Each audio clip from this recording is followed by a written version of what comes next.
김어준입니다. 지난 주말에 임신 중단 합법화, 그러니까 낙태 합법화를 주장하는 집회가 있었습니다. 현행법은 여성과 의료인 모두를 처벌합니다. 그 주장은 간단합니다. 임신, 출산, 육아를 국가가 대신해주지 않는데 국가가 이 문제에 개입하는 것은 자기 결정권을 침해하는 것이다. 따지고 보면 여성이 본인만의 사유로 임신 중단을 원해도 처벌하는 건 임신한 이상 출산하라고 국가가 강제하는 거죠. 임신한 이상 출산까지 강제하려면 적어도 그 육아는 국가가 책임져 줘야 하는 거 아닌가. 그 삶을 따로 관리해 줄 것도 아니면서 출산과 생명의 신성함만 강조하는 게 오히려 무책임한 거 아닌가. 세계보건기구가 임신 중절을 여성의 기본권으로 보는 건 그래서입니다. 물론 앞으로 사회적 공론의 장에서 논의되어야 할 사안 아주 많습니다. 하지만 우리 사회는 그 사회경제적 수준에 비춰 이러한 사람의 권리에 관한 논의가 아주 오랜 시간 지체되어 왔습니다. 반세기 넘도록 지역과 북한만으로 장사할 수 있었던 우리 정치의 직무역이었습니다. 이제 사람 이야기를 할 때가 됐습니다. 김어준 생각이었습니다. 힘들지 않으세요? 비도 오고 해서요. 더 좀 처지는 것 같은데요. 처지진 않는데 저는 9개월인가 10개월 됐는데도 아침에 일어나는 게 익숙해지지가 않아요. 그건 늘 어려운 것 같습니다. 아침이 아니죠. 새벽에 일어나는 게. 특히 월요일은 더 힘든 것 같습니다. 자, 오늘 첫 번째 뉴스는요? 네, 최순실 씨 첫 선고 결과 나왔습니다. 지난주 금요일이었는데요. 최 씨는 이화여대 입시 등과 관련해서 업무방해 등 6가지 혐의를 받았습니다. 1심 법원은 징역 3년을 선고했습니다. 재판부는 최순실 씨와 이대 교수 등 피고인 9명 전원에게 유죄를 선고하면서 정유라 씨도 공범으로 적시했습니다. 첫 선고인데, 1심 선고인데, 예. 이 선고의 특이점은 정유라 씨가 공범으로 적시했다는 거죠. 네, 굉장히 눈여겨봐야 될 포인트입니다. 검찰이 정유라 씨의 영장을 재청구할지 모르겠는데, 왜냐하면 3번씩이나 재청구하는 경우는 거의 드물기 때문에 이 대목이 일종의 단서가 될 수도 있을 것 같아요. 예, 공범으로 적시했으니까. 자, 두 번째 뉴스는요? 네, 검찰이 최순실 씨가 관세청장 인사에도 개입한 사실을 확인했습니다. 지난해 5월 25일에 취임한 천홍욱 관세청장은 바로 다음 날 최순실 씨를 만났습니다. 그는 최 씨를 상석에 앉히고 식사 대접을 하면서 실망시켜드리지 않도록 최선을 다하겠다라고 말했습니다. 민간인이 관세청장 되기 쉽지 않으니 열심히 하라라는 최순실 씨 말에 화답한 건데요. 2015년 3월에 관세청 차장으로 퇴직한 천 청장은 1년 만에 청장으로 발탁되었습니다. 굉장히 특이한 뉴스예요. 이제 최근에 이 정권 대선과 정권 교체이기 때문에 이 최순실 씨 관련 뉴스들이 이제 뒤로 밀렸었는데 다시 이제 재판 진행되고 있으니까 조금씩 나오고 있습니다. 근데 특이한 뉴스인 것이 관세청장, 그러니까 퇴직한 사람이거든요. 민간인이 된 거예요. 게다가 관세청장은 기재부 출신들이 보통 가던 것이거든요. 그러니까 네. 여기서 이제 주목할 사항은 관세청장 자리라고 하는 곳에 왜 최순실 씨가 인사 개입을 했느냐. 이유죠, 이유. 예. 예를 들어 소방청장 인사에 개입했을 리는 없지 않습니까? 그것도 확인해 봐야 됩니다.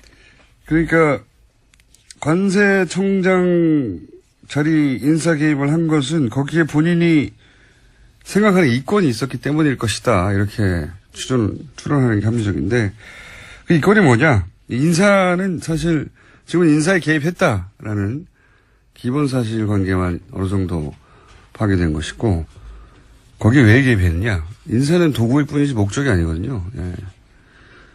그러니까 왜 개입했냐가 문제겠죠. 앞으로 밝혀내야 될. 네, 이미 앞서서 인천본부 세관장도 개입했다는 사실이 드러났었거든요. 네. 그러니까 한두 인사가 아닌 거죠. 관세청에서는. 관세청에 관한 한 주요 인맥들, 주요 자리들을 최순실 씨가 개입해서 그 자리에 원하는 사람 앉혔다는 이야기인데 이 뉴스 핵심은 왜? 이권이 뭐길래? 이게 뉴스가 나와야 진짜겠죠, 이제. 네. 다음 뉴스는요? 네, 관련해서 그런 의혹들을 좀 설명해주는 폭로들이 있는데요. 노승일 씨의 앞선 폭로입니다.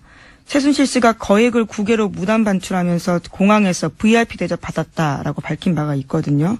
25,000유로 정도 들고 나가면서 신고도 하지 않고 프리패스 됐다라고 밝혔습니다. 25,000유로 때문에 그랬을 것 같지는 원래 이제 만불이죠, 미화 10,000불 이상은 신고하게 되어 있는데 그 뭐 2배 반 정도 되는 액수 대략 그 정도 액수인데 한 3천만 원 3천만 원 정도 되겠군요, 환율에 따라.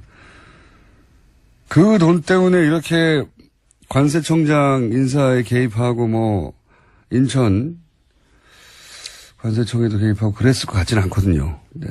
왜 그랬을까 궁금하네요. 자, 박근혜 대통령은 여기에 대해서 모른다고 그랬겠죠? 네, 관세청장 인사가 최순실 씨 개입했냐라는 검찰의 추궁에 전혀 모르고 놀랍다라고 진술했다고 합니다. 최순실 씨가 그럼 임명장을 따로 줍니까? 말이 안 되는 거죠. 최순실 씨가 임명을 할 수는 없어요. 예, 개입을 할 수는 있지만. 저희가 확인했던 안종범 전 수석의 수첩에도 보면 관세청 인사 개입했던 부분들이 있거든요. 네. 대통령이 모른다라고 말하는 부분들이 말이 안 되는 여전히 거죠. 좀 의아하죠. 네. 그리고 최순실 씨가 안종범 씨한테 연락해가지고 이 사람을 지점장으로 하라고 연락했다는 건가요? 또 말이 안 되고. 안종범 씨가 임명을 좀 하는 것도 아니에요, 또. 전 수석이. 대통령이 모른다는 건 이게 만약에 사실이면, 만약에 박근혜 전 대통령이 이걸 몰랐다고 하면, 뭐, 저는 그건 말이 안 된다고 생각하지만, 그럼 대통령이 따로 있었던 거죠, 완전히. 실질적으로도. 형식적으로도, 실질적으로도. 자, 다음 뉴스는요? 네, 검찰이 정찬우 한국거래소 이사장을 상대로 본격적인 재수사에 나설 예정입니다. 서울중앙지검은 참여연대 등이 고발한 정 이사장의 KB 하나은행 인사개입 사건을 특수일부에 배당했습니다.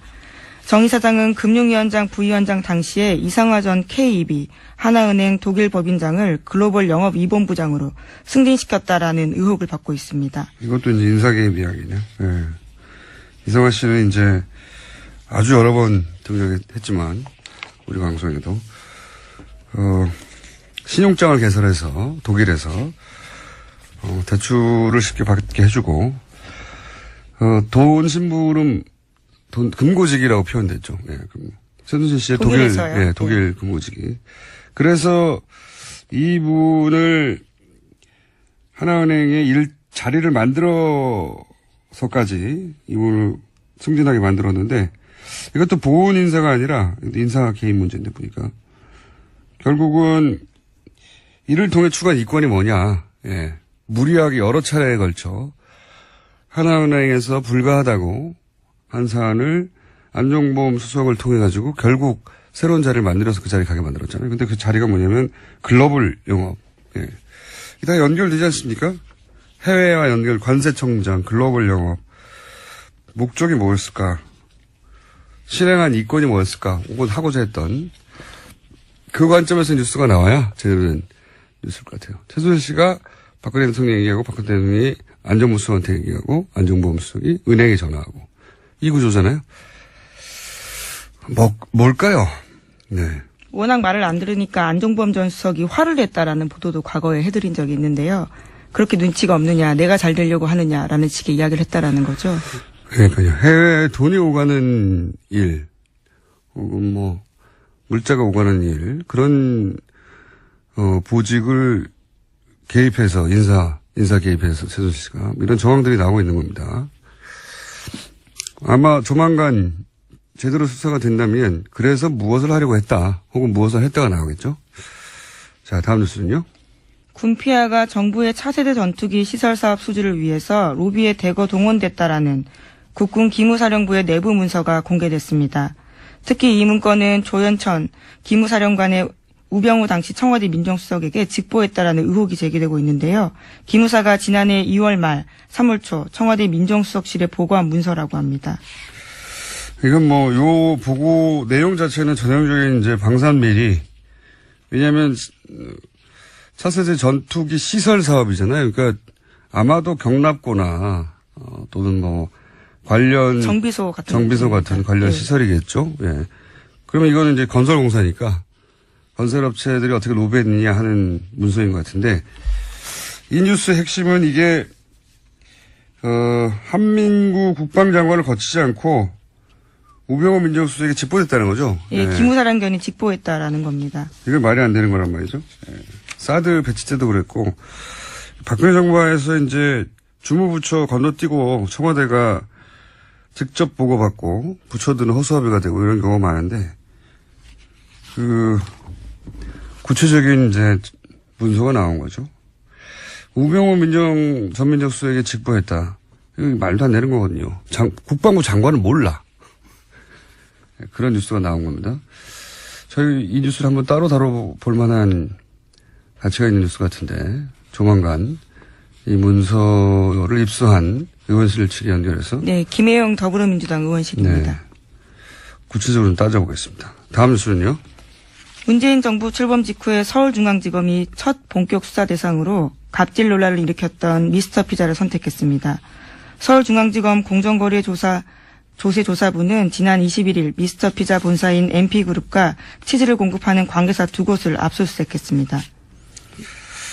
과거에는 이제 이 정치권과 연계된 수사들, 이게 이제 뭐랄까요, 첫 번째 타겟이거나 아니면은 이제 상징적인 사건으로 다뤘었는데, 이 사건은 그러니까 일종의 생활형이에요. 내용을 들여다보면 뭐냐면은 이제 가맹점, 예. 가맹점에 가맹점주들은 기본적으로 생활인들이죠. 예. 갑을 관계에서 을이라고 볼 수 예. 있죠. 을을 괴롭힌 프랜차이즈를 제대로 수사 한번 해보겠다는 거잖아요. 이런 수사들은 할 수는 있지만 과거에는 뭐 크게 큰 성과로 인정받지, 검찰의 실력을 인정받는 사건이 아니었기 때문에 이런 사건이 첫 번째 수사 타겟이 되지는 않았었거든요. 그러니까 앞으로 윤석열 지검장이 타겟팅하는 비리가 어떤 것인지 이제 드러내는 상징적인 사건이죠. 예, 수사 결과는 앞으로 기대해 보겠습니다. 많은 특징이 바로 정치형이 아니라 생활형이다. 제가 보기에는. 네, 회장 자서전 대량으로 강매하라고 하고 비자금 조성 이런 것들이 있었다라고 합니다. 어떤 의미에서는 김상조 공정이 을의 권리를 되찾는 그런 방향성과도 맞아떨어지는 수사 방향인 것 같아요. 예. 그렇게까지 연결될 건지는 좀 두고 봐야 알겠습니다만 현재 타겟은 그렇습니다. 예. 색다르네요. 다음 뉴스는요? 네, 미국이 사드 연내 배치 요구했는데 우리 정부가 얼버무렸다라는 식으로 아사히 신문이 보도했습니다. 청와대는 명백한 오보라면서 유감이라는 말까지 했습니다. 요즘 이 외신 중에 이제 일본발이나 일본과 가까운 미국 싱크탱크 관계자들의 발언, 이거 굉장히 많이 보도돼요. 네. 몇 번 다뤘었는데, 뉴스를 보자마자 이제 생각나는 게, 왜냐면 일단 사드 관련해서는 일본은 하루빨리 배치하라는 게 일본 정부의 입장이거든요. 왜냐면 그 레이더에서 오는 정보를 원하니까, 일본에서는. 네. 근데 일본의 이해가 담긴 기사들이 요즘 일본의 이해가 담긴 건 줄 모른 체 혹은 알면서도 외면한 채 나오는 기사들이 많은데, 미국 싱크탱크 얘기를 좀만 더 하면, 제가 지난주에 여기 꽂혔어요. 싱크탱크나 아시아 담당 관료들이 일본에 의해서 어떻게 관리되는지, 어떻게 일본의 이해가 그 사람들을 통해서 반영되는지 우리가 알아야 해요. 왜, 대표적인 예를 들어볼까요? 미국의 NSC 아시아 담당 보좌관, 매튜 포틴저라고 있어요. 지금 현재. 얼마 전에 한국 갔다 왔고, 이제 우리나라에 왔다 가면서 남긴 기사 제목은 한국의 민주주의가 질투난다. 기억나세요? 예, 그 사람입니다. 아시아 정책을 결정하는데 중요한 사람이죠. 근데 이 양반이 얼마 전에 일본 외교부죠. 외무성의 부대신 소노우라 겐타로. 이 사람에 의해서 이름이 언급된 적이 있어요. 이 푸틴저가. 한국에 관한 얘기를 하면서 푸틴저 얘기를 한 적이 있는데, 무슨 얘기했냐면, 위안부 합의가 불가역적이다. 바꿀 수 없다는 거죠. 일본은 합의대로 하고 있다. 이런 말을 겐타라고 했는데, 그러면서 포틴저도 그러한 위안부 합의에 대해서 잘 이해하고 있다. 한마디로 말해서 이 위안부 합의에 관해서 현 아시아 담당이 일본 편이다. 이런 얘기를 한 거거든요. 지난주부터 이제 계속 싱크탱크 얘기하면서 부소장 마이클 그린 얘기했지 않습니까? 일본은 아주 능통한 사람이고, 일본 통을 아주 유명한 사람이에요, 이 워싱턴에서. 일본도 인정하고, 일본 통이라고. 근데 이 양반이, 미국과 일본의 미래 지도자 육성 프로그램, 이런 걸, CSIS, 이게 자꾸 거론되는데, 여기가 제일 유명한 외교안보 싱크탱크예요, 미국에 있는, 워싱턴에 있는. 근데, 그러니까, 일본과 미국의 미래 지도자를 육성한다 이거예요, 여기서. 근데, 거기 돈을 댄 게 또, 지난주에 얘기했던 사사카와 재단이에요. 이 재단 설립자가 일본 구구라고 하는. 이 얘기를 왜 하냐면, 이 매튜 포틴저라는 사람이 일본 외무성이 언급했던, 위안부 관련해서 우리 편이라고 언급했던, 강력한 대북 제재를 공개적으로 얘기한 적이 한 번 있어요, 최근에. 아주 강력한 대북 제재를. 근데 그 자리가 어떠냐면 이 사사카와 재단, 돈을 대주는. 그러니까 대표적인 외교안보 싱크탱크의 핵심을 키워냈고 그리고 돈을 대주는 일본 재단이 사사카와 재단이에요. 이 재단이 주최하는 포럼에 매튜 포틴저가 가서 그런 말을 한 거예요. 그러니까 무슨 얘기를 하려냐면 말이 길어졌네요. 짧게 끊을게요, 이제. 그러니까 우리 보수 매체들이 받아 쓰는 사람들의 멘트들이 그런 관련한 싱크탱크 관계자들이 일본이 관리하고 그리고 일본 이해가 반영된 그런 전문가들이 많다는 겁니다. 그래서 그런 사람들의 입으로 거꾸로 한미동맹의 이야기를 듣는 경우가 많거든요. 일본 이해가 반영된. 생각해보면 되게 심각한 거예요. 일본은 이런 미국 싱크탱크를 관리한 지 오래됐어요. 아주. 오래됐고. 예를 들어서 이런 사사카와 민간재단이거든요. 민간재단이 쓰는 돈이 우리 외교부가 쓰는 돈이 100배가 넘어요. 이런 데 관리하는데, 제가 알기로는. 우리도 이걸 해야 한다. 이 얘기를 하려고 하는 겁니다. 예산 좀 많이 들여서, 이런 장기 계획 수립해서 예산 대폭 증액해서 인력도 대폭 증원해서 이런 싱크탱크 혹은 관료들에 대한 접촉면도 늘리고 프로그램도 가동해야 한다. 이런 얘기를 저는 기동량 수준이지만 전문가들 모시고 조만간에 좀 다뤄보겠습니다. 이거 굉장히 중요한 내용이거든요.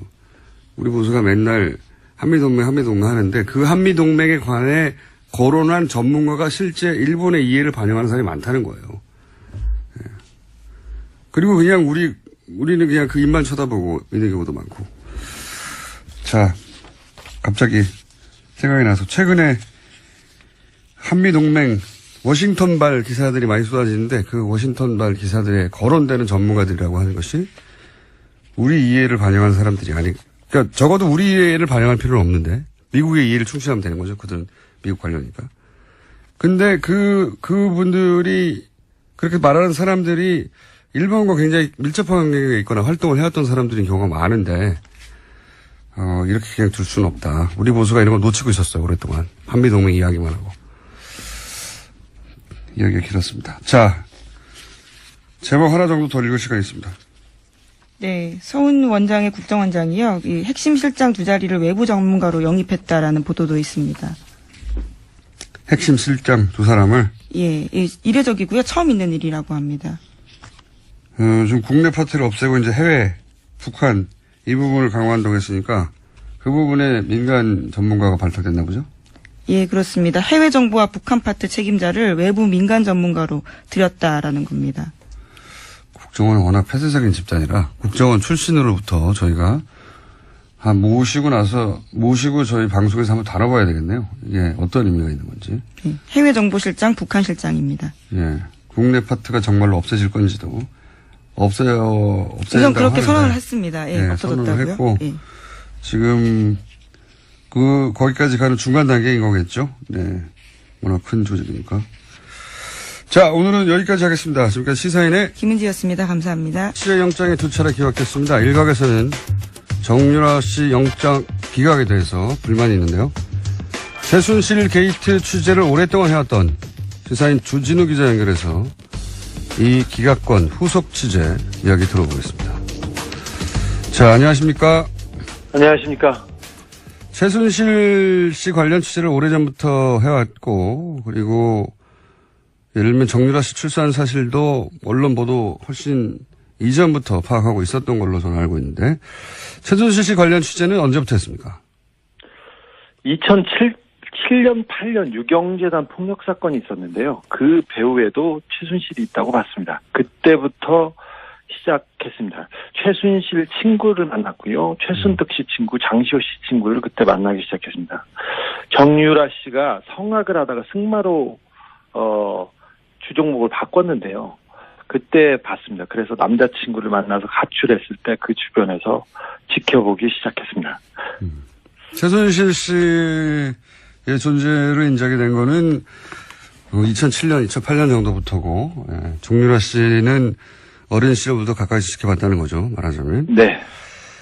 자, 그런데 이제 정유라 씨의 존재는 이제 최근에 언론에 알려지게 되면서, 최근 언론 보도는 이제 정유라 씨가 사실, 이 게이트 관련 사실관계에 대해서는 거의 모르고 어리숙하고, 그런 식으로 알려져 왔어요.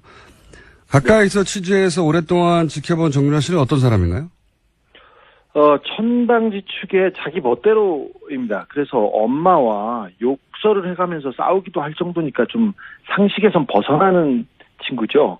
왕따였고요, 학교 다닐 때. 공부는 못했어요. 그리고 얼굴 컴플렉스가 하도 심해서 고등학교 때부터 큰 성형수술을 받을 정도였습니다. 엄마하고 싸워가면서. 그런데 머리는 아주 영악하다고 봅니다. 특별히 최근에 법적인 대비는 매우 잘 돼 있었습니다. 거짓말과 묵비권으로 검찰을 거의 무력화시켜가지고 거의 완벽한 대답을 내놨어요.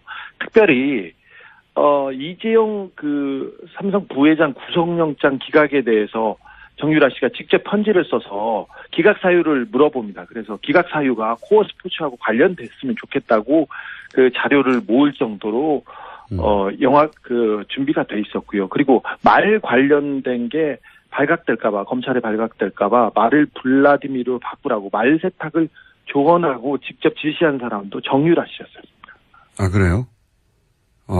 우리 언론에 말 세탁으로 알려진 내용이 정유라 씨의 아이디어에 시작된 겁니까?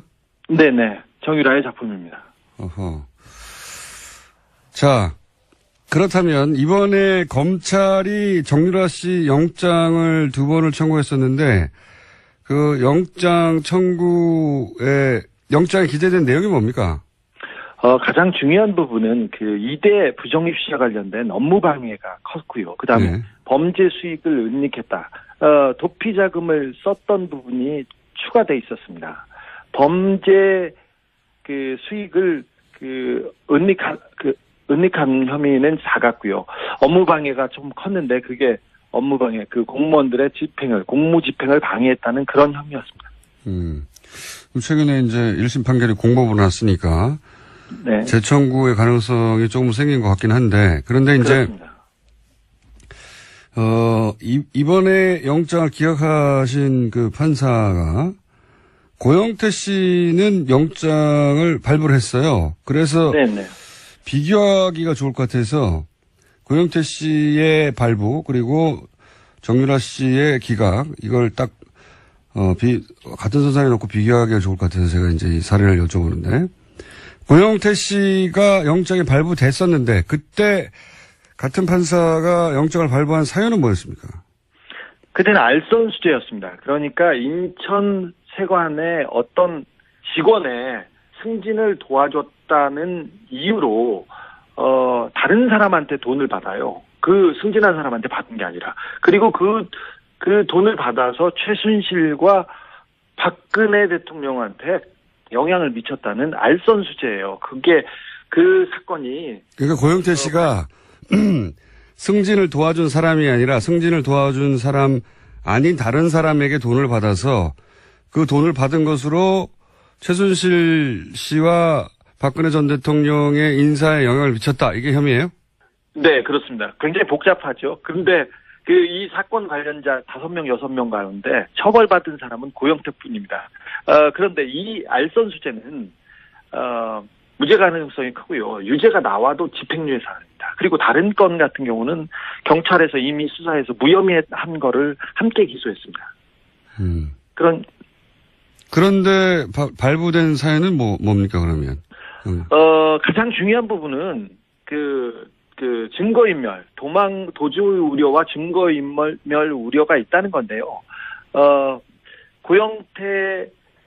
고영태는 검찰 수사를 도운 인물입니다.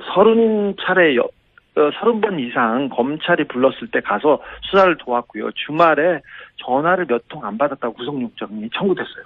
반면에 정유라 씨는 해외에 도피했지 않습니까? 그리고 송환을 피하기 위해서 수십억을 들여서 재판을 했습니다.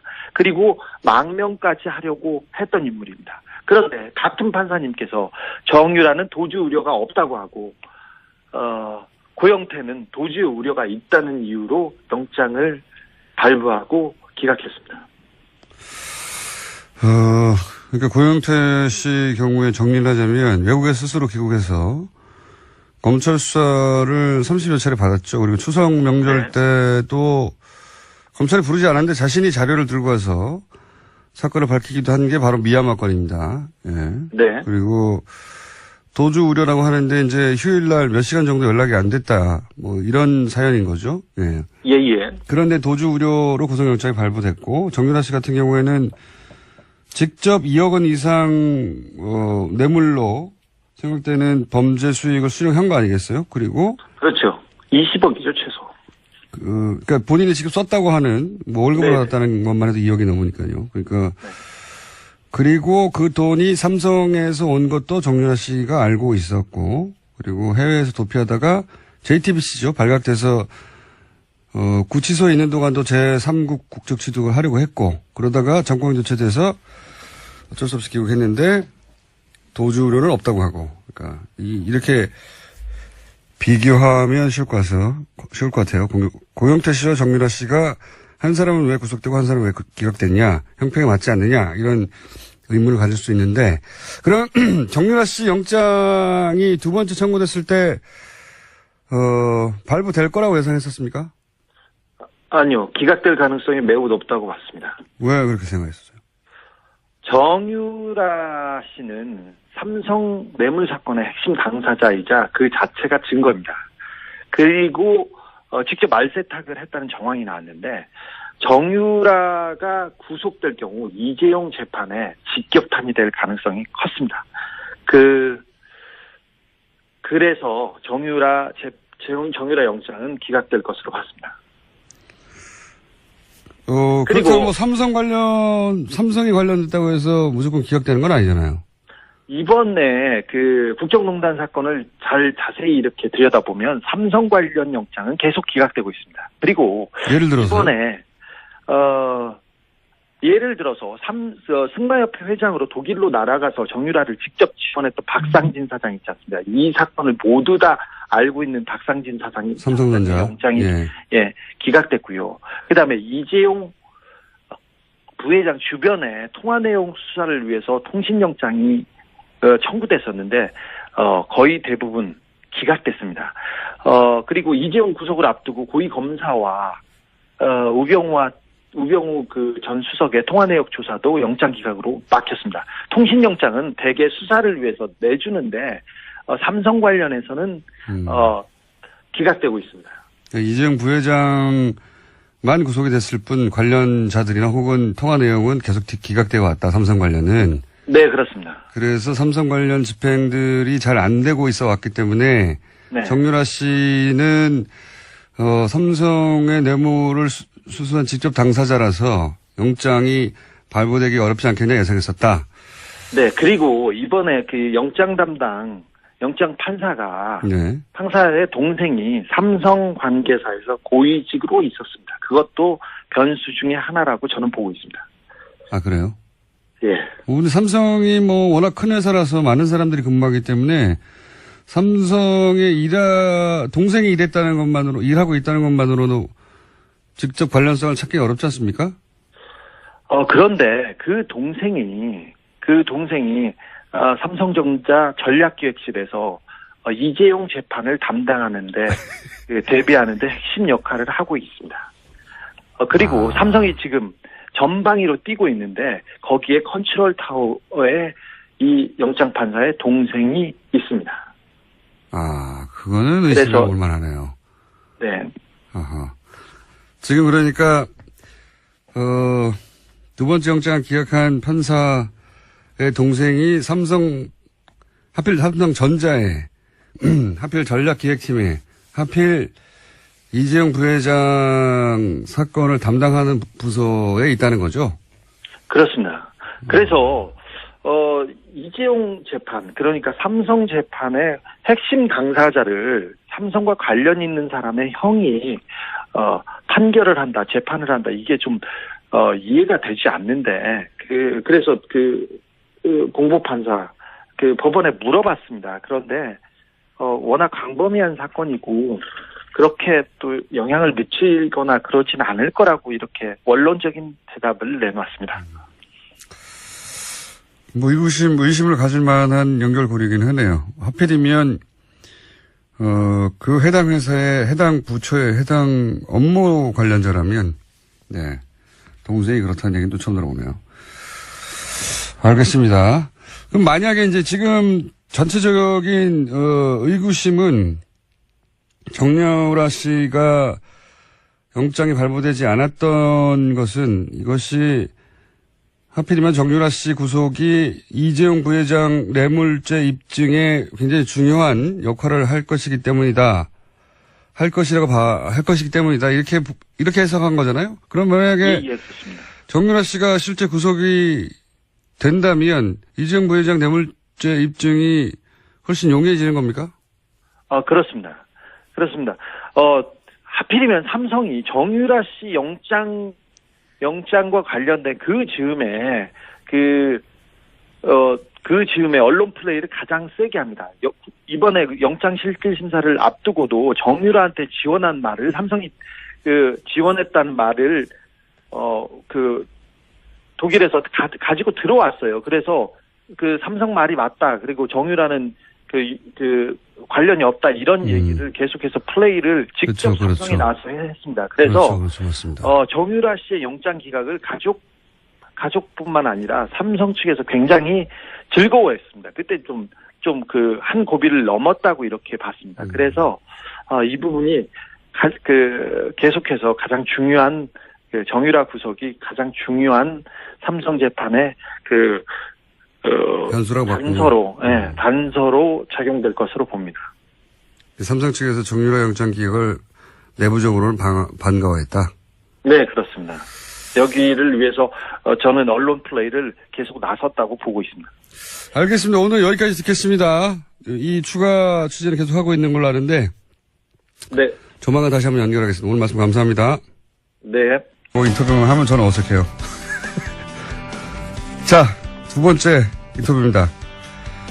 MBC에서 예능 프로를 만드는 PD들, MBC 예능 프로는 유명하죠. 그 PD들이 나서서 김잠겸 MBC 사장의 퇴진을 요구했습니다. 그러면서 공동성명을 발표했는데 이 공동성명 자체가 화제입니다. 성명 제목이 이제 그만 웃기고 회사를 떠나라 인데, 자, 웹툰으로 MBC를 비판했다가 그래서 해고됐다가 다시 소속을 통해 복직한 분입니다. MBC 예능국의 권성민 PD 전화 연결됐습니다. 안녕하세요. 네, 안녕하세요. 자, 예능 PD들 단위로 성명서를 발표했어요. 노조가 아니라. 이렇게 따로 예능 PD들이 모여서 성명서를 발표한 이유가 뭡니까? 지금 저희 예능 PD 말고도 이제 사실 거의 대부분의 직군들이 다 이제 나서서 성명을 발표하고 있는데요. 예. 직군별로 이렇게 하는 이유가 뭐냐 이거죠? 네, 그러니까 방송사란 조직 자체가 워낙 조직이 다르면 완전히 다른 회사를 다니고 있는 것처럼 느껴질 정도로 되게 다양성이 많은데, 그래서 그만큼 저희가 경험하는 회사의 탄압이나 이런 상황들에 대해서도 좀 많이 다르고요. 근데 이제 노조라는 단일 창구로 통해서 이렇게 얘기를 하면 그런 다양성들이 많이 희석이 되잖아요. 그래서 그렇죠. 아하. 예, 저희들이 좀 자발적으로 우리 얘기들을 좀 했으면 좋겠다라는 공감대들이 많이 지금 형성이 돼서 그렇게 지금 이어지고 있습니다. 알겠습니다. 저도 이제 성명서를 봤는데 성명서 같지가 않더라고요. 재밌어요. 짧고 재밌는데, 예능 PD라 역시, 성명서도 색다르다 했는데, 내용을 잠깐 읽어보면, 사람들 웃기는 방송 만들려고 예능 PD가 됐는데, 회사가 그거 만들려고 뽑아놓고 자기들이, 회사가 정작 웃기는 짓을 다 하고 있다. 이제 그만 웃기고 회사를 떠나라. 이런 성명서는 어떻게 만들게 된 겁니까? 예능 PD들이 모여서 머리를 모은 건가요? 아니면 한 사람이 만든 겁니까? 평소에 저희들끼리도 참 얘기 많이 하기도 하고요. 회사 바깥에서도 사실 많이 얘기하잖아요. MBC 뉴스가 망가진 걸 보면서 뭐 유명한 것들 많이 있지 않습니까? 왜 비 오는 날은 소세지 빵이라든지 뭐 알통 크기가 굵을수록 보수성에 강하다든지 뭐 이런 거 보면서 저희도 진짜 뉴스 예능 다 한다, 그런 얘기 평소에 그냥 워낙 많이 하고 있어서. 예능 PD들이 뉴스 보면서 뉴스가 예능을 다 하고 있다. 네, 이제 좀 쪽팔린다, 이런 얘기도 많이 하고. 그래서 워낙 저희들이 뭐 일상적으로 하던 얘기라서 사실 엄청 새로운 발상은 아니었고요. 그래서 성명서라고 해서 이제 엄청 꼭 비장하기보다는 이제 좀 이렇게 너무 블랙 코미디 같은 이런 상황에 대해서 짚어주는 게 또 예능 PD들 다운 성명서가 될 수 있지 않을까 해서 이제 이런. 알겠습니다. 많이 했죠. 네. 자, 그러면 예능 PD들은 사측에 어떤 문제를 피부로 느끼고 있나요? 물론 이제 MBC 말고도 전 정권 하에서 거의 대부분의 이제 방송사들이 비슷한 경험을 했을 텐데요. 표창원 의원이나 아니면 이승환 씨나 이렇게 좀 정치적으로 이슈가 됐던 출연자들을 쓰는 거는 이제 거의 불가능했고요. 지금처럼 김어준 씨 같은 분도 MBC에서는 절대 쓸 수 없는 사람 중에 한 분이죠. 근데 뭐 이런 거 이제 사실은 MBC뿐만 아니라 다들 비슷한 상황이었을 거고, MBC 같은 경우에는 저희 사내 아나운서들 같은 경우에도 사내에서 저희가 아나운서를 캐스팅하려고 해도 파업에 적극적으로 참여했던 아나운서들은 절대 방송에 나가지 못하게 많이 해놨거든요. 사내 아나운서, 사내 직원들조차. 네, 그렇죠. 그러니까 저희가 뭐 이런 아나운서가 우리 방송에 적절하고 필요할 것 같다라고 얘기를 해도 다른 이름으로 이제 와요, 항상. 그동안 뭐 이제 엄청 유명했던 간판급 아나운서들, MBC 아나운서들 되게 많이 나갔는데, 다 이런 이유고, 나가신 분들 같은 경우에는 뭐 저희가 예능 화면에서 뉴스 보도 자료 사진 같은 걸로 쓰려고 해도 그것도 못 쓰게 하고.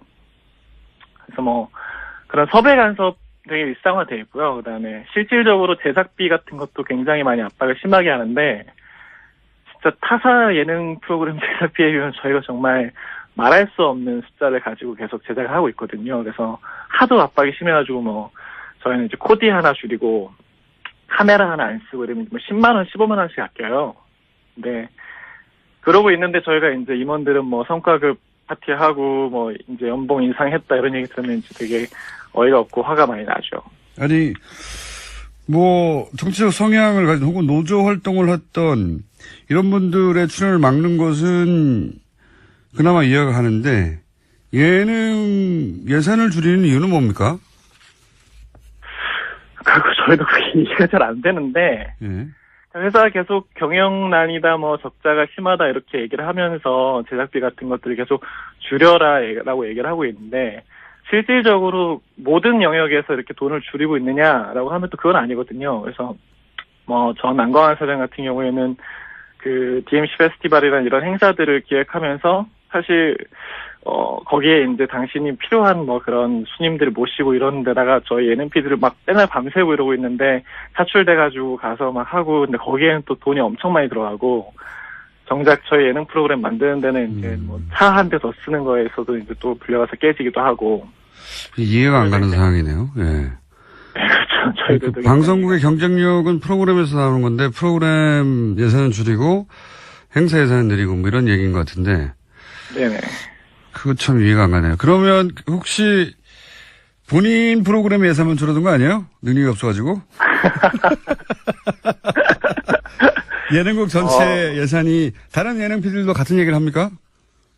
그럼요. 그리고 이상한. 사실은 뭐 전반적으로 예산이 작은 것도 그렇지만 정말 뭐 이름을 얘기하기에 그렇지만 정말 돈을 잘 벌어오는 몇몇 예능 프로그램들이 있잖아요. 근데 예, 무한도전이요? 그런 프로그램에서도 뭐 똑같이 예, 그런 프로그램에서도 똑같이 계속 뭐 차 한 대 먹는 거 뭐 MBC를 대표하는 무한도전 같은 프로그램도 예산이 줄어요? 엄청 압박을 많이 받으면서 제작하고 있는 걸로 알고 있어요. 그래요? 뭐 제가 그 참. 팀이라서 뭐 정확하게 숫자들은 모르지만 왜 굉장히 간판 프로들까지 예능이 방송을 먹여 살리지 않나요? 예산을 줄인다는 게 이해가 안 가네. 이와 같은 예능 PD들로서 그런 점도 굉장히 어렵다. 그렇죠. 그리고 분위기 자체도 굉장히 권위주의적으로 많이 바뀌었고요. 예를 들면요? 그러니까 뭐 저는 이제 사실은 되게 안 좋아지기 시작했을 때부터 일을 시작해가지고 저희한테는 되게 전설 같은 얘기지만 MBC가 엄청 좋았던 호 시절에는 이게 막 상향식 의사결정 구조가 엄청 활발했던 회사다. 밑에서부터 의견이 올라와서 결정되는 게 많았다. 뭐 이렇게 마음에 안 들면 PD가 이렇게 국장하고 싸워서 의견 표출할 수 있었다. 뭐 이런 얘기들이 막 전설처럼 들려오는데 지금은 까라면 까야 되고 네. 말 안 들으면 뭐 갑자기 프로그램 뺏기고 그냥 엉뚱한 그냥 프로그램 없이 책상을 지키고 앉아야 됐어야 되는 일도 많고 물론 보도국이나 이런 데서는 막 스케이트장도 보내고 뭐 저기 수원으로 영업부서로 막 쫓아내고 이런 일도 많죠. 예능은 그 정도까지는 아닌데 당장 그냥 프로그램 안 맡기고 그냥 예능국 책상에 앉아있게 하는 경우가 되게 생각보다 많은 거죠. 그래서 뭐 권위주의로 따지면 예능뿐만 아니라 뭐 임원들한테 인사 제대로 안 한다고 까이는 건 굉장히 비일비재한 일이고 네, 군대도 아니고 예능 기획안 프로그램 같은 거 프레젠테이션 할 때 내용이 아니라 뭐 임원들 앞에서 좀 자세가 불량했다. 옷차림이 그게 뭐냐. 옷차림. 뭐 이런 걸로 이제 여기는 되게 그런 분위기를 되게 좋아하시는 것 같아요. 이게 회사가 이래야 회사지 뭐 이런 분위기가. 지금 경영진들이 그렇다. 예. 네네 그렇죠. 알겠습니다. 근데 그래서 지금 예능을 비롯하여 MBC 노조의 각 직군별로 선의 구성원들이 사장 퇴진을 요구하는 목소리가 나오고 있다고 하는데 사장 퇴진을 요구하는 이유를 예능 PD 차원에서 설명하면 어떻습니까? 예능 PD 차원에서라기보다도 일단 지금 MBC 상황 전체가 굉장히 많이 망가져 있잖아요. 예. 네, 이제 얼마 전에 사장으로 취임한 김장겸 사장 같은 경우에는 사실은 MBC가 이렇게 많이 망가지게 된 사실은 거의 근본적인 사람이거든요. 그러니까 이명박 정권 때 본격적으로 MBC 장악을 시작했을 때 사실 뉴스에서부터 시작을 한 거잖아요. 근데 이제 그때 그분이 정치부장이었거든요. 그래서 정치 관련된 뉴스들에 대해서 정권의 좀 비판적인 뉴스들은 이제 다 까내리고 뭐 그런 식으로 해서 이제 보도국장이 되고 쭉쭉쭉 올라와서 보도를 쭉 점령했다. 그래서 제일 유명했던 건 저희 세월호 보도 때 유가족들 보고 깡패라고 불렀던 분이시죠. 이제 그분이 사장이 되셨으니. 자, 그러면 저희가 시간이 네네. 1분밖에 안 남아서 그럼 MBC 구성원이 바라는 뭐 MBC 뉴스데스크에 대한 자괴감도 있을 것이고 이명박 박근혜 정부를 거치면서 MBC 내부 구성원들이 느낀 좌절감도 있었을 텐데 MBC 구성원이 원하는 해법은 뭡니까? 어떻게 해결되기를 바랍니까? 1분 내에 설명해 주세요. 네, 해법 자체는 간단하죠. 일단 당연히 현 경영진들이 즉각 책임을 지고 퇴진하고 지금 해직 언론인 선배들 6분 그리고 100여 명이 넘게 지금 부서에서 유배되어 있는 동료들이 이제 바로 돌아올 수 있도록 즉각 조치되는 것이 가장 1차적인 해법이고요. 그다음에 장기적으로는 공영방송 소유구조 개선에 대한 법안이 올라가 있습니다. 그래서 정권이 사장을 임명하고 공영방송 소유구조를 가지는 것들을 이제 방지할 수 있는 법안이 올라가 있는데 그게 박근혜 전 대통령 탄핵 전에도 이미 올라가 있었던 거거든요. 그 당시 이제 새누리당이 그걸 막아가지고 계속 통과가 안 되고 있었는데 지금 야당이 입장이 된 입장에서 방송장을 그 사람들이 얘기하고 있는 게 좀 웃긴 상황이죠. 그래서 그 법안이 올라가서 좀 공영방송 지배 구조 자체가 좀 개선이 되는 방향으로 갔으면 하고 있습니다. 다시 한번 시간 마련하겠습니다. 감사합니다. 인사가 아니라 인사 개인 문제인데 보니까 결국은 이를 통해 추가한 이권이 뭐냐. 예. 무리하게 여러 차례에 걸쳐 하나은행에서 불가하다고 한 사안을 안종범 수석을 통해 가지고 결국 새로운 자리를 만들어서 그 자리에 가게 만들었잖아요. 근데 그 자리가 뭐냐면 글로벌 영업. 예. 이게 다 연결되지 않습니까? 해외와 연결, 관세청장, 글로벌 영업. 목적이 뭐였을까? 실행한 이권이 뭐였을까? 혹은 하고자 했던 그 관점에서 뉴스가 나와야 제대로 된 뉴스일 것 같아요. 최순실 씨가 박근혜 대통령 얘기하고 박근혜 대통령이 안정부 수석한테 얘기하고 안정보험 수석이 은행에 전화하고 이 구조잖아요. 뭘까요? 네. 워낙 말을 안 들으니까 안종범 전 수석이 화를 냈다라는 보도도 과거에 해드린 적이 있는데요. 그렇게 눈치가 없느냐, 내가 잘 되려고 하느냐라는 식의 이야기를 했다라는 거죠. 그러니까요. 해외에 돈이 오가는 일, 혹은 뭐 물자가 오가는 일, 그런 보직을 개입해서 인사 개입해서 최순실 씨가 이런 정황들이 나오고 있는 겁니다. 아마 조만간 제대로 수사가 된다면 그래서 무엇을 하려고 했다, 혹은 무엇을 했다가 나오겠죠. 자, 다음 뉴스는요. 군피아가 정부의 차세대 전투기 시설 사업 수주를 위해서 로비에 대거 동원됐다라는 국군 기무사령부의 내부 문서가 공개됐습니다. 특히 이 문건은 조현천 기무사령관의 우병우 당시 청와대 민정수석에게 직보했다라는 의혹이 제기되고 있는데요. 기무사가 지난해 2월 말 3월 초 청와대 민정수석실에 보고한 문서라고 합니다. 이건 뭐 요 보고 내용 자체는 전형적인 이제 방산비리. 왜냐하면 차세대 전투기 시설 사업이잖아요. 그러니까 아마도 경납고나 또는 뭐 관련 정비소 같은 관련 네. 시설이겠죠. 예. 그러면 이거는 이제 건설공사니까 건설업체들이 어떻게 로비했느냐 하는 문서인 것 같은데, 이 뉴스 핵심은 이게 한민구 국방장관을 거치지 않고 우병우 민정수석에게 직보했다는 거죠. 예, 예. 기무사령관이 직보했다라는 겁니다. 이건 말이 안 되는 거란 말이죠. 예. 사드 배치 때도 그랬고, 박근혜 정부에서 이제 주무부처 건너뛰고 청와대가 직접 보고받고 부처들은 허수아비가 되고 이런 경우가 많은데, 구체적인 이제 문서가 나온 거죠. 우병우 전 민정수석에게 직보했다. 이거 말도 안 되는 거거든요. 국방부 장관은 몰라. 그런 뉴스가 나온 겁니다. 저희 이 뉴스를 한번 따로 다뤄볼 만한 가치가 있는 뉴스 같은데, 조만간 이 문서를 입수한 의원실 측에 연결해서. 네, 김혜영 더불어민주당 의원실입니다. 네. 구체적으로 따져보겠습니다. 다음 뉴스는요. 문재인 정부 출범 직후에 서울중앙지검이 첫 본격 수사 대상으로 갑질 논란을 일으켰던 미스터 피자를 선택했습니다. 서울중앙지검 공정거래조사부는 지난 21일 미스터 피자 본사인 MP그룹과 치즈를 공급하는 관계사 2곳을 압수수색했습니다. 과거에는 이제 이 정치권과 연계된 수사들, 이게 이제 뭐랄까요, 첫 번째 타겟이거나 아니면은 이제 상징적인 사건으로 다뤘었는데, 이 사건은 그러니까 일종의 생활형이에요. 내용을 들여다보면 뭐냐면은 이제 가맹점, 예. 가맹점에 가맹점주들은 기본적으로 생활인들이죠. 예. 갑을 관계해서 을이라고 볼 수 있죠. 을을 괴롭힌 프랜차이즈를 제대로 수사 한번 해보겠다는 거잖아요. 이런 수사들은 할 수는 있지만 과거에는 뭐 크게 큰 성과로 인정받지, 검찰의 실력을 인정받는 사건이 아니었기 때문에 이런 사건이 첫 번째 수사 타깃이 되지는 않았었거든요. 그러니까 앞으로 윤석열 지검장이 타겟팅하는 비리가 어떤 것인지 이제 드러내는 상징적인 사건이죠. 예, 수사 결과는 앞으로 기대해 보겠습니다. 많은 특징이 바로 정치형이 아니라 생활형이다. 제가 보기에는. 네, 회장 자서전 대량으로 강매하라고 하고 비자금 조성 이런 것들이 있었다라고 합니다. 어떤 의미에서는 김상조 공정이 을의 권리를 되찾는 그런 방향성과도 맞아떨어지는 수사 방향인 것 같아요. 예. 그렇게까지 연결될 건지는 좀 두고 봐야 알겠습니다만 현재 타겟은 그렇습니다. 예. 색다르네요. 다음 뉴스는요. 네, 미국이 사드 연내 배치 요구했는데 우리 정부가 얼버무렸다라는 식으로 아사히 신문이 보도했습니다. 청와대는 명백한 오보라면서 유감이라는 말까지 했습니다. 요즘 이 외신 중에 이제 일본발이나 일본과 가까운 미국 싱크탱크 관계자들의 발언, 이거 굉장히 많이 보도돼요. 네.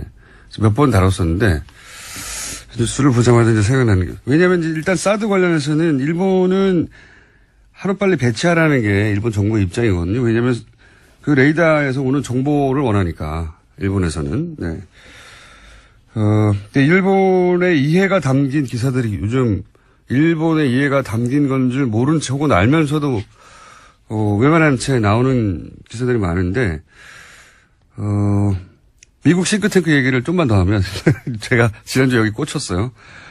그, 싱크탱크나 아시아 담당 관료들이 일본에 의해서 어떻게 관리되는지, 어떻게 일본의 이해가 그 사람들을 통해서 반영되는지 우리가 알아야 해요. 왜, 대표적인 예를 들어볼까요? 그, 미국의 NSC 아시아 담당 보좌관, 매튜 포틴저라고 있어요. 지금 현재. 얼마 전에 한국 갔다 왔고, 이제 우리나라에 왔다 가면서 남긴 기사 제목은 한국의 민주주의가 질투난다. 기억나세요? 네, 그 사람입니다. 아시아 정책을 결정하는데 중요한 사람이죠. 근데 이 양반이 얼마 전에 일본 외교부죠. 그, 외무성의 부대신 소노우라 겐타로. 이 사람에 의해서 이름이 언급된 적이 있어요. 이 푸틴저거. 한국에 관한 얘기를 하면서 푸틴저 얘기를 한 적이 있는데 무슨 얘기했냐면 위안부 합의가 불가역적이다. 바꿀 수 없다는 거죠. 일본은 합의대로 하고 있다. 이런 말을 겐타라고 했는데 그러면서 푸틴저도 그러한 위안부 합의에 대해서 잘 이해하고 있다. 한마디로 말해서 이 위안부 합의에 관해서 현 아시아 담당이 일본 편이다. 이런 얘기를 한 거거든요. 지난주부터 이제 계속 싱크탱크 얘기하면서 부소장 마이클 그린 얘기했지 않습니까? 일본은 아주 능통한 사람이고, 일본 통을 아주 유명한 사람이에요, 이 워싱턴에서. 일본도 인정하고, 일본 통이라고. 근데 이 양반이, 미국과 일본의 미래 지도자 육성 프로그램, 이런 걸, CSIS, 자꾸 거론되는데, 여기가 제일 유명한 외교안보 싱크탱크예요, 미국에 있는, 워싱턴에 있는. 근데, 그러니까 일본과 미국의 미래 지도자를 육성한 동생이 그렇다는 얘기는 또 처음 들어보네요. 알겠습니다. 그럼 만약에 이제 지금 전체적인 의구심은 정유라 씨가 영장이 발부되지 않았던 것은 이것이 하필이면 정유라 씨 구속이 이재용 부회장 뇌물죄 입증에 굉장히 중요한 역할을 할 것이기 때문이다. 할 것이기 때문이다. 이렇게 해석한 거잖아요? 그럼 만약에 그렇습니다. 정유라 씨가 실제 구속이 된다면 이재용 부회장 뇌물죄 입증이 훨씬 용이해지는 겁니까? 그렇습니다. 하필이면 삼성이 정유라 씨 영장과 관련된 그 즈음에 언론 플레이를 가장 세게 합니다. 이번에 영장 실질 심사를 앞두고도 정유라한테 지원한 말을 삼성이 지원했다는 말을 독일에서 가지고 들어왔어요. 그래서 삼성 말이 맞다. 그리고 정유라는 관련이 없다. 이런 얘기를 계속해서 플레이를 직접 삼성이 나와서 했습니다. 그래서 그렇죠. 정유라 씨의 영장 기각을 가족뿐만 아니라 삼성 측에서 굉장히 즐거워했습니다. 그때 한 고비를 넘었다고 이렇게 봤습니다. 그래서 이 부분이 계속해서 가장 중요한 정유라 구속이 가장 중요한 삼성 재판의 단서로 작용될 것으로 봅니다. 삼성 측에서 정유라 영장 기각을 내부적으로는 반가워했다. 네, 그렇습니다. 여기를 위해서 저는 언론 플레이를 계속 나섰다고 보고 있습니다. 알겠습니다. 오늘 여기까지 듣겠습니다. 이 추가 취재를 계속 하고 있는 걸로 아는데. 네. 조만간 다시 한번 연결하겠습니다. 오늘 말씀 감사합니다. 네. 인터뷰만 하면 저는 어색해요. 자, 두 번째 인터뷰입니다. MBC에서 예능 프로를 만드는 PD들. MBC 예능 프로는 유명하죠. 그 PD들이 나서서 김잠겸 MBC 사장의 퇴진을 요구했습니다. 그러면서 공동성명을 발표했는데 이 공동성명 자체가 화제입니다. 성명 제목이 이제 그만 웃기고 회사를 떠나라 인데, 자, 웹툰으로 MBC를 비판했다가 그래서 해고됐다가 다시 소송을 통해 복직한 분입니다. MBC 예능국의 권성민 PD 전화 연결됐습니다. 안녕하세요. 네, 안녕하세요. 자, 예능 PD들 단위로 성명서를 발표했어요. 노조가 아니라. 이렇게 따로 예능 PD들이 모여서 성명서를 발표한 이유가 뭡니까? 지금 저희 예능 PD 말고도 이제 사실 거의 대부분의 직군들이 다 이제 나서서 성명을 발표하고 있는데요. 예, 예. 직군별로 이렇게 하는 이유가 뭐냐 이거죠? 네, 그러니까 방송사란 조직 자체가 뭐 워낙 조직이 다르면 완전히 다른 회사를 다니고 있는 것처럼 느껴질 정도로 되게 다양성이 많은데, 그래서 그만큼 저희가 경험하는 회사의 탄압이나 이런 상황들에 대해서도 좀 많이 다르고요. 근데 이제 노조라는 단일 창구로 통해서 이렇게 얘기를 하면 그런 다양성들이 많이 희석이 되잖아요. 그래서 그렇죠. 아하. 예, 저희들이 좀 자발적으로 우리 얘기들을 좀 했으면 좋겠다라는 공감대들이 많이 지금 형성이 돼서 그렇게 지금 이어지고 있습니다. 알겠습니다. 저도 이제 성명서를 봤는데 성명서 같지가 않더라고요. 재밌어요. 짧고 재밌는데, 예능 PD라 역시, 성명서도 색다르다 했는데, 내용을 잠깐 읽어보면, 사람들 웃기는 방송 만들려고 예능 PD가 됐는데, 회사가 그거 만들려고 뽑아놓고 자기들이, 회사가 정작 웃기는 짓을 다 하고 있다. 이제 그만 웃기고 회사를 떠나라. 이런 성명서는 어떻게 만들게 된 겁니까? 예능 PD들이 모여서 머리를 모은 건가요? 아니면 한 사람이 만든 겁니까? 평소에 저희들끼리도 참 얘기 많이 하기도 하고요. 회사 바깥에서도 사실 많이 얘기하잖아요. MBC 뉴스가 망가진 걸 보면서 뭐 유명한 것들 많이 있지 않습니까? 왜 비 오는 날은 소세지 빵이라든지 뭐 알통 크기가 굵을수록 보수성에 강하다든지 뭐 이런 거 보면서 저희도 진짜 뉴스 예능 다 한다, 그런 얘기 평소에 그냥 워낙 많이 하고 있어서. 예능 PD들이 뉴스 보면서 뉴스가 예능을 다 하고 있다. 네, 이제 좀 쪽팔린다, 이런 얘기도 많이 하고.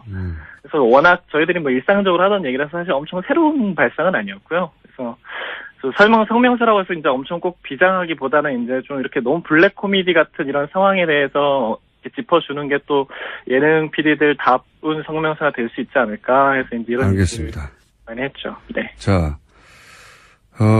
그러면 예능 PD들은 사측에 어떤 문제를 피부로 느끼고 있나요? 물론 이제 MBC 말고도 전 정권 하에서 거의 대부분의 이제 방송사들이 비슷한 경험을 했을 텐데요. 표창원 의원이나 아니면 이승환 씨나 이렇게 좀 정치적으로 이슈가 됐던 출연자들을 쓰는 거는 이제 거의 불가능했고요. 지금처럼 김호준 씨 같은 분도 MBC에서는 절대 쓸 수 없는 사람 중에 한 분이죠. 근데 뭐 이런 거 이제 사실은 MBC뿐만 아니라 다들 비슷한 상황이었을 거고, MBC 같은 경우에는 저희 사내 아나운서들 같은 경우에도 사내에서 저희가 아나운서를 캐스팅하려고 해도 파업에 적극적으로 참여했던 아나운서들은 절대 방송에 나가지 못하게 많이 해놨거든요. 사내 아나운서, 사내 직원들조차. 네, 그렇죠. 그러니까 저희가 뭐 이런 아나운서가 우리 방송에 적절하고 필요할 것 같다라고 얘기를 해도 다른 이름으로 이제 와요, 항상. 그동안 뭐 이제 엄청 유명했던 간판급 아나운서들, MBC 아나운서들 되게 많이 나갔는데, 다 이런 이유고, 나가신 분들 같은 경우에는 뭐 저희가 예능 화면에서 뉴스 보도 자료 사진 같은 걸로 쓰려고 해도 그것도 못 쓰게 하고. 그래서 뭐 그런 섭외 간섭 되게 일상화되어 있고요. 그다음에 실질적으로 제작비 같은 것도 굉장히 많이 압박을 심하게 하는데, 진짜 타사 예능 프로그램 제작비에 비하면 저희가 정말 말할 수 없는 숫자를 가지고 계속 제작을 하고 있거든요. 그래서 하도 압박이 심해가지고 뭐 저희는 이제 코디 하나 줄이고 카메라 하나 안 쓰고 이러면 뭐 10만 원, 15만 원씩 아껴요. 근데 그러고 있는데 저희가 이제 임원들은 뭐 성과급 파티하고 뭐 이제 연봉 인상했다 이런 얘기 들으면 이제 되게 어이가 없고 화가 많이 나죠. 아니 뭐 정치적 성향을 가진 혹은 노조 활동을 했던 이런 분들의 출연을 막는 것은 그나마 이해가 가는데 예능 예산을 줄이는 이유는 뭡니까?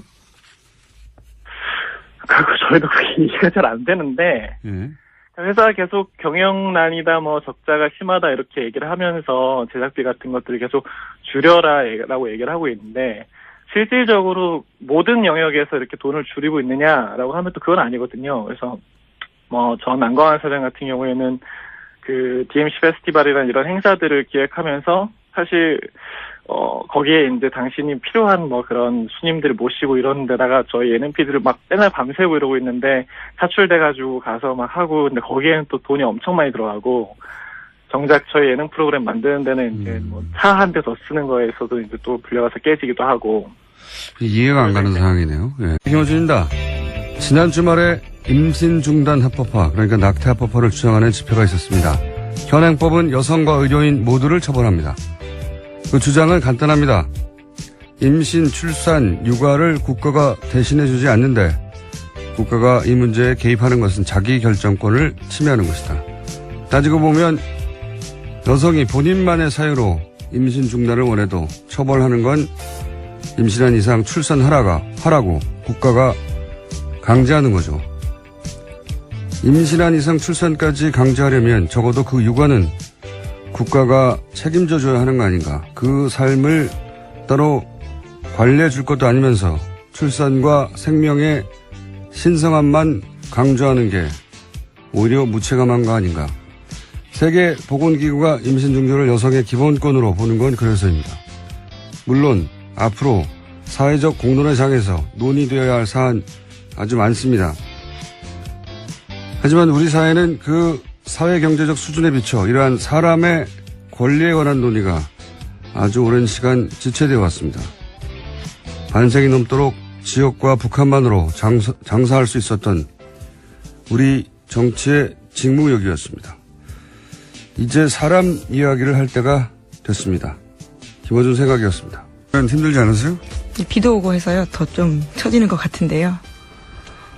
처지진 않는데 저는 9개월인가 10개월 됐는데도 아침에 일어나는 게 익숙해지지가 않아요. 그건 늘 어려운 것 같습니다. 아침이 아니죠. 새벽에 일어나는 게. 특히 월요일은 더 힘든 것 같습니다. 자, 오늘 첫 번째 뉴스는요? 네, 최순실 씨 첫 선고 결과 나왔습니다. 지난주 금요일이었는데요. 최 씨는 이화여대 입시 등과 관련해서 업무방해 등 6가지 혐의를 받았습니다. 1심 법원은 징역 3년을 선고했습니다. 재판부는 최순실 씨와 이대 교수 등 피고인 9명 전원에게 유죄를 선고하면서 정유라 씨도 공범으로 적시했습니다. 첫 선고인데, 1심 선고인데, 예. 이 선고의 특이점은 정유라 씨가 공범으로 적시했다는 거죠. 네, 굉장히 눈여겨봐야 될 포인트입니다. 검찰이 정유라 씨의 영장을 재청구할지 모르겠는데, 왜냐하면 3번씩이나 재청구하는 경우는 거의 드물기 때문에 이 대목이 일종의 단서가 될 수도 있을 것 같아요. 예, 공범으로 적시했으니까. 자, 두 번째 뉴스는요? 네, 검찰이 최순실 씨가 관세청장 인사에도 개입한 사실을 확인했습니다. 지난해 5월 25일에 취임한 천홍욱 관세청장은 바로 다음 날 최순실 씨를 만났습니다. 그는 최 씨를 상석에 앉히고 식사 대접을 하면서 실망시켜드리지 않도록 최선을 다하겠다라고 말했습니다. 민간인이 관세청장 되기 쉽지 않으니 열심히 하라라는 최순실 씨 말에 화답한 건데요. 2015년 3월에 관세청 차장으로 퇴직한 천 청장은 1년 만에 청장으로 발탁되었습니다. 굉장히 특이한 뉴스예요. 이제 최근에 이 정권 대선과 정권 교체이기 때문에 이 최순실 씨 관련 뉴스들이 이제 뒤로 밀렸었는데 다시 이제 재판 진행되고 있으니까 조금씩 나오고 있습니다. 근데 특이한 뉴스인 것이 관세청장, 그러니까 퇴직한 사람이거든요. 민간인이 된 거예요. 게다가 관세청장은 기재부 출신들이 보통 가는 것이거든요. 그러니까 네. 여기서 이제 우리가 주목할 사항은 관세청장 자리라고 하는 곳에 왜 최순실 씨가 인사 개입을 했느냐. 이유죠, 이유. 예. 예를 들어 소방청장 인사에 개입했을 리는 없지 않습니까? 그것도 확인해 봐야 됩니다. 그러니까 관세청장 자리 인사 개입을 한 것은 거기에 본인이 생각하는 이권이 있었기 때문일 것이다. 이렇게 추론하는 게 합리적인데 그 이권이 뭐냐. 인사는 사실 지금 인사에 개입했다라는 기본 사실관계만 어느 정도 파괴된 것이고 거기에 왜 개입했느냐. 인사는 도구일 뿐이지 목적이 아니거든요. 예. 그러니까 왜 개입했냐가 문제겠죠. 앞으로 밝혀내야 될. 네, 이미 앞서서 인천본부 세관장도 개입했다는 사실이 드러났었거든요. 네. 그러니까 한두 인사가 아닌 거죠. 관세청에서는. 관세청에 관한 한 주요 인맥들, 주요 자리들을 최순실 씨가 개입해서 그 자리에 원하는 사람 앉혔다는 이야기인데, 이 뉴스 핵심은. 이게 왜? 이권이 뭐길래? 이게 뉴스가 나와야 진짜겠죠, 이제. 네. 다음 뉴스는요?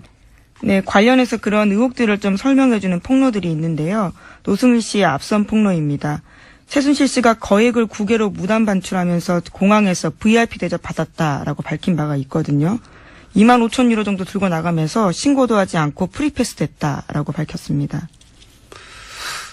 25,000유로 때문에, 그랬을 것 같지는. 원래 이제, 만불이죠, 미화. 미화 만불 이상은 신고하게 되어 있는데, 한 2배 반 정도 되는 액수, 대략, 그 정도 액수인데, 한 3천만 원 정도 되겠군요. 환율에 따라. 그 돈 때문에 이렇게 관세청장 인사에 개입하고 인천 관세청에도 개입하고 그랬을 것 같지는 않거든요. 네. 왜 그랬을까? 궁금하네요. 자, 박근혜 대통령은 여기에 대해서 모른다고 그랬겠죠? 당연히. 네, 관세청장 인사가 최순실 씨 개입했냐라는 검찰의 추궁에 전혀 모르고 놀랍다라고 진술했다고 합니다. 최순실 씨가 그럼 임명장을 따로 줍니까? 말이 안 되는 거죠. 최순실 씨가 임명을 할 수는 없어요. 예, 개입을 할 수는 있지만. 저희가 확인했던 안종범 전 수석의 수첩에도 보면 관세청 인사 개입했던 부분들이 있거든요. 네. 대통령이 모른다라고 말하는 부분들이 말이 안 되는 여전히 거죠. 좀 의아하죠. 네. 그리고 최순실 씨가 안종범 씨한테 연락해가지고 이 사람을 지점장으로 하라고 연락했다는 건가요? 또 말이 안 되고. 안종범 씨가 임명을 좀 하는 것도 아니에요, 또. 전 수석이. 대통령이 모른다는 건 이게 만약에 사실이면, 만약에 박근혜 전 대통령이 이걸 몰랐다고 하면, 저는 그건 말이 안 된다고 생각하지만, 그럼 대통령이 따로 있었던 거죠, 완전히. 실질적으로도. 형식적으로도, 실질적으로도. 자, 다음 뉴스는요? 네, 검찰이 정찬우 한국거래소 이사장을 상대로 본격적인 재수사에 나설 예정입니다. 서울중앙지검은 참여연대 등이 고발한 정 이사장의 KEB 하나은행 인사개입 사건을 특수일부에 배당했습니다. 정 이사장은 금융위원장 부위원장 당시에 이상화 전 KEB 하나은행 독일 법인장을 글로벌 영업 2본부장으로 승진시켰다라는 의혹을 받고 있습니다. 이것도 이제 인사개입 이야기네요. 네. 이상화 씨는 이제 아주 여러 번 등장했지만 우리 방송에도 신용장을 개설해서 독일에서 대출을 쉽게 받게 해주고 돈 심부름 금고직이라고 표현됐죠. 예, 최순실 씨의 독일에서요? 독일 금고직이. 그래서 이분을 하나은행의 자리를 만들어서까지 이분을 승진하게 만들었는데 이것도 보훈인 한다 이거예요, 여기서. 근데 거기 돈을 댄 게 또 지난주에 얘기했던 사사카와 재단이에요. 이 재단 설립자가 일본 구구라고 하는. 이 얘기를 왜 하냐면 이 매튜 포틴저라는 사람이 일본 외무성이 언급했던 위안부 관련해서 우리 편이라고 언급했던 강력한 대북 제재를 공개적으로 얘기한 적이 한 번 있어요. 최근에. 아주 강력한 대북 제재를. 근데 그 자리가 어떠냐면 이 사사카와 재단. 돈을 대주는. 그러니까 대표적인 외교안보 싱크탱크의 핵심을 키워냈고 그리고 돈을 대주는 일본 재단이 사사카와 재단이에요. 이 재단이 주최하는 포럼에 매튜 포틴저가 가서 그런 말을 한 거예요. 무슨 얘기를 하려냐면 말이 길어졌네요. 짧게 끊을게요 이제. 그러니까 우리 보수 매체들이 받아쓰는 사람들의 멘트들이 그런 관련한 싱크탱크 관계자들이 일본이 관리하고 그리고 일본 이해가 반영된 그런 전문가들이 많다는 겁니다. 그래서 그런 사람들의 입으로 거꾸로 한미동맹의 이야기를 듣는 경우가 많거든요. 일본 이해가 반영된. 생각해보면 되게 심각한 거예요. 일본은 이런 미국 싱크탱크를 관리한 지 오래됐어요. 아주. 오래됐고. 예를 들어서 이런 사사카와 민간재단이거든요. 민간재단이 쓰는 돈이 우리 외교부가 쓰는 돈이 100배가 넘어요. 이런 데 관리하는데, 제가 알기로는. 우리도 이걸 해야 한다. 이 얘기를 하려고 하는 겁니다. 예산 좀 많이 들여서, 이런, 장기 계획 수립해서, 예산 대폭 증액해서, 인력도 대폭 증원해서, 이런 싱크탱크 혹은 관료들에 대한 접촉면도 드리고 프로그램도 가동해야 한다. 이런 얘기를 저는 기동량 수준이지만 전문가들 모시고 조만간에 좀 다뤄보겠습니다. 이거 굉장히 중요한 내용이거든요. 우리 보수가 맨날 한미동맹 하는데 그 한미동맹에 관해 거론한 전문가가 실제 일본의 이해를 반영하는 사람이 많다는 거예요. 예. 그리고 그냥 우리는 그냥 그 입만 쳐다보고 있는 경우도 많고. 자, 갑자기 생각이 나서 최근에 한미동맹 워싱턴발 기사들이 많이 쏟아지는데 그 워싱턴발 기사들에 거론되는 전문가들이라고 하는 것이 우리 이해를 반영하는 사람들이 그러니까 적어도 우리 이해를 반영할 필요는 없는데 미국의 이해를 충실하면 되는 거죠. 그들은 미국 관료니까. 근데 그분들이 그렇게 말하는 사람들이 일본과 굉장히 밀접한 관계가 있거나 활동을 해왔던 사람들인 경우가 많은데 이렇게 그냥 둘 수는 없다. 우리 보수가 이런 걸 놓치고 있었어요. 오랫동안. 한미동맹 이야기만 하고. 이야기가 길었습니다. 자, 제목 하나 정도 더 읽을 시간이 있습니다. 네, 서훈 원장의 국정원장이요. 이 핵심 실장 두 자리를 외부 전문가로 영입했다라는 보도도 있습니다. 핵심 실장 두 사람을? 예, 이례적이고요. 처음 있는 일이라고 합니다.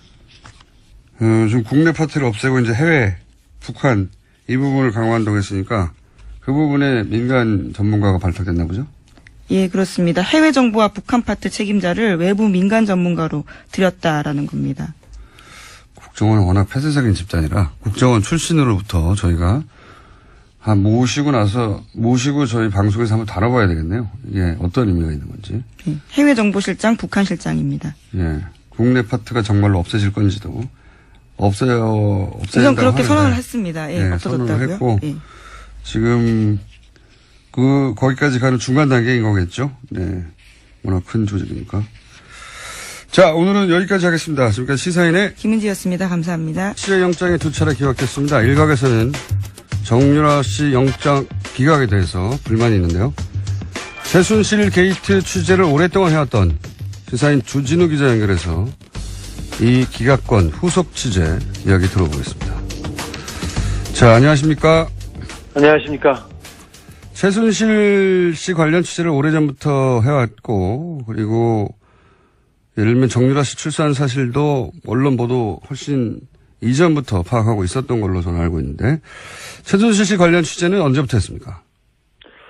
2007년, 8년 유경재단 폭력 사건이 있었는데요. 그 배후에도 최순실이 있다고 봤습니다. 그때부터 시작했습니다. 최순실 친구를 만났고요. 최순득 씨 친구, 장시호 씨 친구를 그때 만나기 시작했습니다. 정유라 씨가 성악을 하다가 승마로 주종목을 바꿨는데요. 그때 봤습니다. 그래서 남자친구를 만나서 가출했을 때 그 주변에서 지켜보기 시작했습니다. 최순실 씨의 존재를 인정이 된 거는 2007년, 2008년 정도부터고, 정유라 씨는 어린 시절부터 가까이 지켜봤다는 거죠, 말하자면. 네. 자, 그런데 이제 정유라 씨의 존재는 이제 최근에 언론에 알려지게 되면서, 최근 언론 보도는 이제 정유라 씨가 사실, 이 게이트 관련 사실관계에 대해서는 거의 모르고 어리숙하고, 그런 식으로 알려져 왔어요. 가까이서 취재해서 오랫동안 지켜본 정유라 씨는 어떤 사람인가요? 천방지축의 자기 멋대로입니다. 그래서 엄마와 욕설을 해가면서 싸우기도 할 정도니까 좀 상식에선 벗어나는 친구죠. 왕따였고요, 학교 다닐 때. 공부는 못했어요. 그리고 얼굴 컴플렉스가 하도 심해서 고등학교 때부터 큰 성형수술을 받을 정도였습니다. 엄마하고 싸워가면서. 그런데 머리는 아주 영악하다고 봅니다. 특별히 최근에 법적인 대비는 매우 잘 돼 있었습니다. 거짓말과 묵비권으로 검찰을 거의 무력화시켜가지고 거의 완벽한 대답을 내놨어요. 특별히 이재용 삼성 부회장 구속영장 기각에 대해서 정유라 씨가 직접 편지를 써서 기각 사유를 물어봅니다. 그래서 기각 사유가 코어 스포츠하고 관련됐으면 좋겠다고 그 자료를 모을 정도로 준비가 돼 있었고요. 그리고 말 관련된 게 발각될까봐, 검찰에 발각될까봐 말을 블라디미르로 바꾸라고 말 세탁을 조언하고 직접 지시한 사람도 정유라 씨였습니다. 아, 그래요? 우리 언론에 말 세탁으로 알려진 내용이 정유라 씨의 아이디어에 시작된 겁니까? 네네. 정유라의 작품입니다. 어허. 자, 그렇다면 이번에 검찰이 정유라 씨 영장을 2번을 청구했었는데 그 영장 청구에 영장에 기재된 내용이 뭡니까? 가장 중요한 부분은 그 2대 부정입 시와 관련된 업무 방해가 컸고요. 그 다음에 네. 범죄 수익을 은닉했다. 도피 자금을 썼던 부분이 추가돼 있었습니다. 범죄 그 수익을 은닉한 혐의는 작았고요. 업무 방해가 좀 컸는데 그게 업무 방해, 그 공무원들의 공무 집행을 방해했다는 그런 혐의였습니다. 최근에 이제 1심 판결이 공법으로 났으니까 네. 재청구의 가능성이 조금 생긴 것 같긴 한데 그런데 이제 그렇습니다. 이번에 영장을 기각하신 그 판사가 고영태 씨는 영장을 발부를 했어요. 그래서 네네. 비교하기가 좋을 것 같아서 고영태 씨의 발부 그리고 정유라 씨의 기각 이걸 딱 같은 선상에 놓고 비교하기가 좋을 것 같아서 제가 이제 이 사례를 여쭤보는데 고영태 씨가 영장이 발부됐었는데 그때 같은 판사가 영장을 발부한 사유는 뭐였습니까? 그때는 알선수재였습니다. 그러니까 인천 세관의 어떤 직원의 승진을 도와줬다는 이유로 다른 사람한테 돈을 받아요. 그 승진한 사람한테 받은 게 아니라. 그리고 그 돈을 받아서 최순실과 박근혜 대통령한테 영향을 미쳤다는 알선수재예요. 그게 그 사건이. 그러니까 고영태 씨가 승진을 도와준 사람이 아니라 승진을 도와준 사람 아닌 다른 사람에게 돈을 받아서 그 돈을 받은 것으로 최순실 씨와 박근혜 전 대통령의 인사에 영향을 미쳤다. 이게 혐의예요? 네, 그렇습니다. 굉장히 복잡하죠. 그런데 이 사건 관련자 5명, 6명 가운데 처벌받은 사람은 고영태뿐입니다. 그런데 이 알선수재는 무죄 가능성이 크고요. 유죄가 나와도 집행유예 사안입니다. 그리고 다른 건 같은 경우는 경찰에서 이미 수사해서 무혐의한 거를 함께 기소했습니다. 그런데 발부된 사연은 뭡니까 그러면? 가장 중요한 부분은 그 증거인멸, 도주 우려와 증거인멸 우려가 있다는 건데요. 고영태는 검찰 수사를 도운 인물입니다. 30번 이상 검찰이 불렀을 때 가서 수사를 도왔고요. 주말에 전화를 몇 통 안 받았다고 구속영장이 청구됐어요. 반면에 정유라 씨는 해외에 도피했지 않습니까? 그리고 송환을 피하기 위해서 수십억을 들여서 재판을 했습니다. 그리고 망명까지 하려고 했던 인물입니다. 그런데 같은 판사님께서 정유라는 도주 우려가 없다고 하고 고영태는 도주 우려가 있다는 이유로 영장을 발부하고 기각했습니다. 그러니까 고영태 씨 경우에 정리를 하자면 외국에 스스로 귀국해서 검찰 수사를 30여 차례 받았죠. 그리고 추석 명절 때도 검찰이 부르지 않았는데 자신이 자료를 들고 와서 사건을 밝히기도 한 게 바로 미얀마 건입니다. 예. 네. 그리고 도주 우려라고 하는데 이제 휴일날 몇 시간 정도 연락이 안 됐다. 뭐 이런 사연인 거죠. 예. 예. 그런데 도주 우려로 구속영장이 발부됐고 정유라 씨 같은 경우에는 직접 2억 원 이상 뇌물로 생각되는 범죄 수익을 수령한 거 아니겠어요? 그리고 그렇죠. 20억이죠 최소. 그러니까 본인이 지금 썼다고 하는 뭐 월급을 받았다는 것만 해도 2억이 넘으니까요. 그러니까 그리고 그 돈이 삼성에서 온 것도 정유라 씨가 알고 있었고 그리고 해외에서 도피하다가 JTBC죠. 발각돼서 구치소에 있는 동안도 제3국 국적 취득을 하려고 했고 그러다가 정권 교체돼서 어쩔 수 없이 귀국했는데 도주 우려는 없다고 하고 그러니까 이렇게 비교하면 쉬울 것 같아요.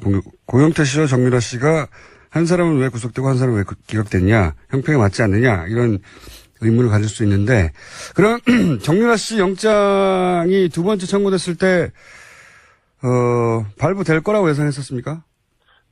아니요. 기각될 가능성이 매우 높다고 봤습니다. 왜 그렇게 생각했었어요? 정유라 씨는 삼성 뇌물 사건의 핵심 당사자이자 그 자체가 증거입니다. 그리고 직접 말세탁을 했다는 정황이 나왔는데 정유라가 구속될 경우 이재용 재판에 직격탄이 될 가능성이 컸습니다.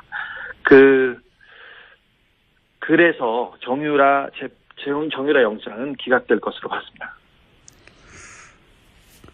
그리고 뭐 삼성이 관련됐다고 해서 무조건 기각되는 건 아니잖아요. 이번에 그 국정농단 사건을 자세히 이렇게 들여다보면 삼성 관련 영장은 계속 기각되고 있습니다. 그리고 예를 들어서 이번에